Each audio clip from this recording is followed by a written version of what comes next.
Healthiest oil for everyday cooking. మీరు deep fry చేసుకోవాలి అంటే ఫస్ట్ హై స్మోకింగ్ పాయింట్ ఉన్న ఆయిల్ తీసుకోవాలి. ఎగ్జాంపుల్ గీ. దాని తర్వాత మస్టర్డ్ ఆయిల్ లేదా గ్రౌండ్ నట్ ఆయిల్ తీసుకోవచ్చు. అదే మీరు సాటే చేసుకునే దానికి లేదా పోపు పెట్టుకునే దానికి తీసుకోవాలి అని అంటే గీ యూస్ చేయొచ్చు.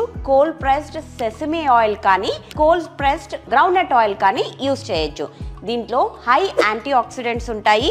ఫ్లేవర్స్లో కూడా చాలా హైగా ఉంటాయి కాబట్టి మనకు కుకింగ్లో మంచి ఫ్లేవర్ని అందచేస్తుంది. దాంతోపాటు మీరు సలాడ్స్లో రాగా యూస్ చేయాలి అని అంటే ఎక్స్ట్రా వర్జిన్ ఆలివ్ ఆయిల్ కానీ ఫ్లాక్స్ సీడ్ ఆయిల్ కానీ యూస్ చేయాలి. ఇవి యూస్ చేయడం వల్ల మీ హార్ట్ హెల్త్ బాగా ఉంటుంది. ఎందుకంటే they are rich in omega 3 fatty acids. మీరు మీ ఇంట్లో ఎటువంటి ఆయిల్ యూస్ చేస్తున్నారో కామెంట్ బాక్స్లో రాయండి. ఇలాంటి టిప్స్ కోసం లైక్ చేసి షేర్ చేసి సబ్స్క్రైబ్ చేయండి.